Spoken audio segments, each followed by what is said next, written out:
안녕들 하십니까? 네, 안녕하십니까.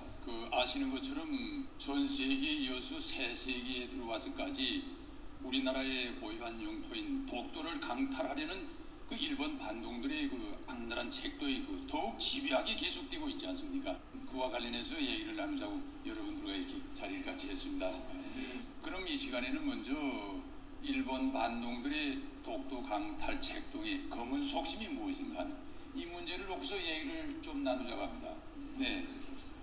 본 문제에 들어가기에 앞서 독도에 대한 이해를 바로 가지는데 도움을 주기 위해서 독도의 자연지리적 환경에 대하여 제가 먼저 간단히 얘기하자고 합니다. 다 아시는 것처럼 독도는 우리나라의 제일 동쪽에 자리 잡고 있는 섬입니다.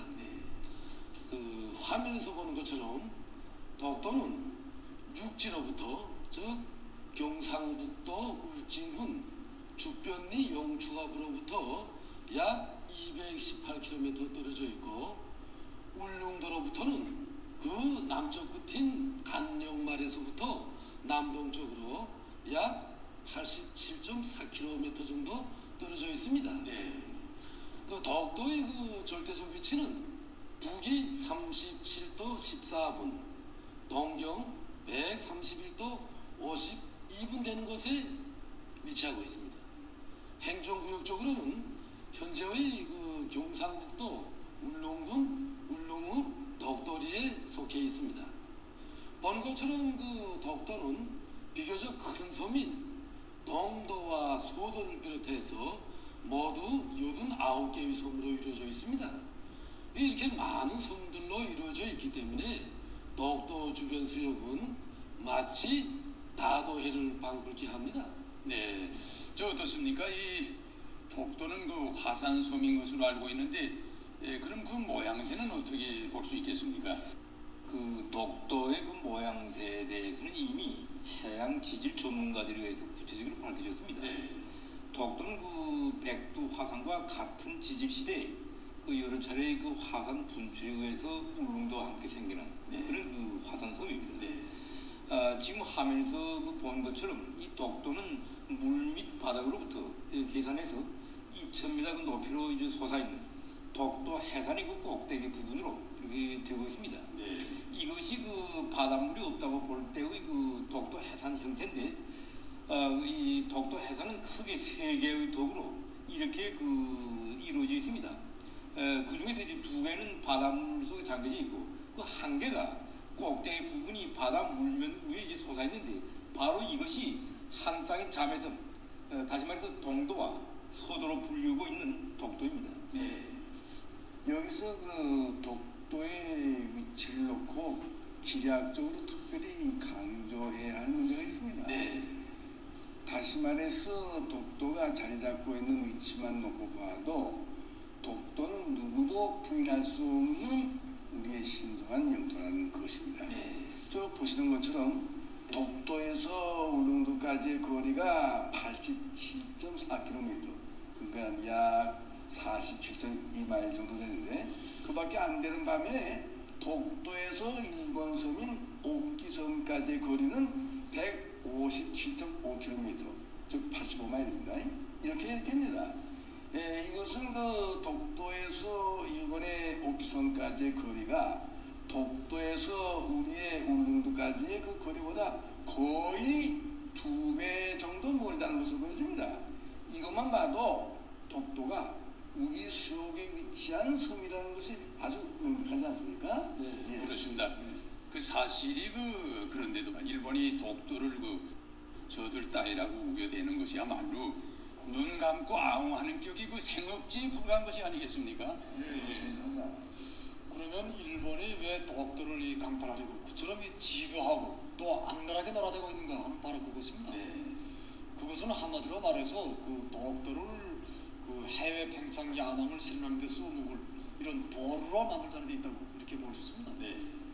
다 아시는 것처럼 과거 일제는 조선에 대한 식민지적 독점권을 노리고 벌린 로일 전쟁 때부터 조선 봉건 왕조를 강박해서 일본 영토와 조선 반도를 연결하는 이런 군사적 거점이 하나로서 울릉도와 함께 독도를 지정하고 이 지역을 이 군사 요새로 전개시켰습니다. 네.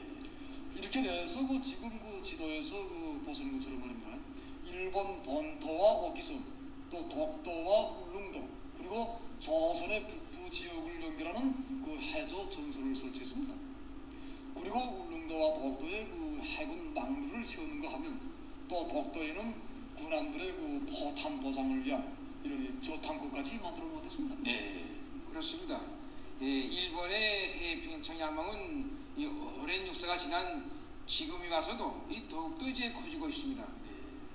이 새 세기에 들어서만도 일본은 이 지난날의 해외 침략 역사를 아시아의 여러 나라와 이 민족들을 위한 그 무슨 정의수호 전쟁의 역사로 이렇게 이제 미화분시하고 있고, 이 이른바 평화헌법을 뜯어고쳐 일본의 침략무력의 해평창을 이 합법화하려고 하고 있습니다.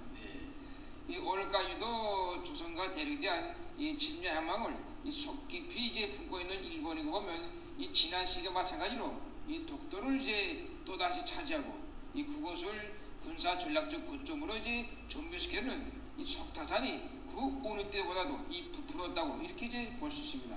네, 그러니까 이 일본 반동들이 독도 강탈 그 속심은 단순히 그 영토 분쟁적인 성격을 그 벗어나가지고서 대동아 공영거리의 그 옛 꿈을 또 다시 그 이루어보려는 그러한 그 침략적 본성에 근원을 두고 있다고 이렇게 말할 수 있지 않겠습니까? 네, 그렇습니다. 네, 그리고 일본이 독도 강탈을 통해서 노리는 다른 하나의 속심이라고 하면 경제적 리권을 챙기자는 데도 있다고 이렇게 볼 수 있습니다. 말하자면 그 독도와 그 주변 수역이 그 풍부하게 분포되어 있는 그런 그 광물 자원과 동식물 자원을 차지하자는 것입니다. 네. 그런 말입니다. 이 독도의 수역 주변에는 대체로 어떤 자원들이 있다고 볼 수 있겠습니까? 네. 그 독도와 그 주변의 그 수역에는 여러 가지 그 지하 자원과 생물 자원들이 풍부합니다. 예, 보는 것처럼 그 대표적인 그 광물 자원으로서는 림비료의 원료로 되는 린산염 광물 분포 면적이 그 독도 주변 수역에 13만 2,200평방미터가 됩니다. 그리고 그 천연가스 자원인 그 독도 주변 바다에 약 6억 톤 정도 이렇게 매장되어 있는 것으로 알려져 있습니다. 또 독도에는 동식물 자원도 풍부합니다. 그 여러 가지 그 물고기와 함께 전복이라든가 해삼, 또 소라, 송게, 그리고 문어와 물개를 비롯한 여러 가지 그 바다 동물들이 대단히 많습니다. 특히 그 독도는 그 물개의 서식지로 그 유명한데 일제가 우리 조선을 강점한 초기 5년 동안에만 해도 그 5만 마리나 되는 그 물개를 약탈해 갔다는 그 사실 하나만 놓고 봐도 거기에 그 물개 자원이 얼마나 풍부한가 하는 것을 잘 알 수 있습니다. 네, 독도 수역이 말이죠. 그렇죠. 네, 그렇게 놓고 보면은 결국 일본이 군사적으로뿐 아니라 경제적 측면에서 자기의 그 사활적인 이해관계로부터 출발해서 독도 강탈 책동에 그토록 집요하게 매달려왔다고 말할 수 있지 않습니까? 네. 그래서 돌이켜보면 그 일본의 독도 강탈 야망은 그 일본 반동들의 그 고유한 그 침략적 본성이 변하지 않은 것과 함께 또 제2차 세계대전 후에 그 일본을 재생시켜서 아시아 침략의 그 돌격대로 써보려는 이러한 그 미제의 책동으로 해서 되살아나게 되었다고 이렇게 말할 수 있습니다. 네. 그래서 일본이 그 전후에 독도 문제인 이른바 그 다케시마의 규성 문제를 들고 나오게 된 이런 배경에는 그 바로 이러한 그 일본의 그 내부적 근원과 함께 또 미제의 그 적극적인 비호가 있었다고 이렇게 말할 수 있습니다. 네. 그런데 그 독도에 다케시마라는 그 일본식 이름을 붙인 것부터가 그 강도적 행위 아닙니까?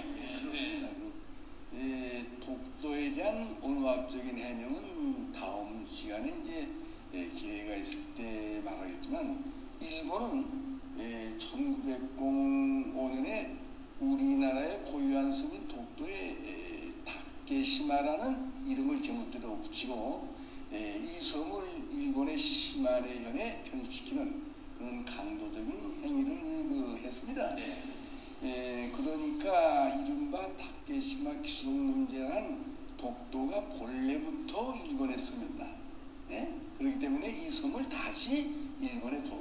주어야 한다. 이렇게 들고 나오는 강론입니다. 네, 물론 이러한 책도 그 부당성으로 해서 실현되지는 못했지만은 여기서 물러서지 않고 일본 반동들은 그 후에 범죄적인 이른바 이 남조선 일본 회담을 통해서 그 목적을 기어이 이루어보려고 온갖 책동을 다 하지 않았습니까? 네. 그렇습니다.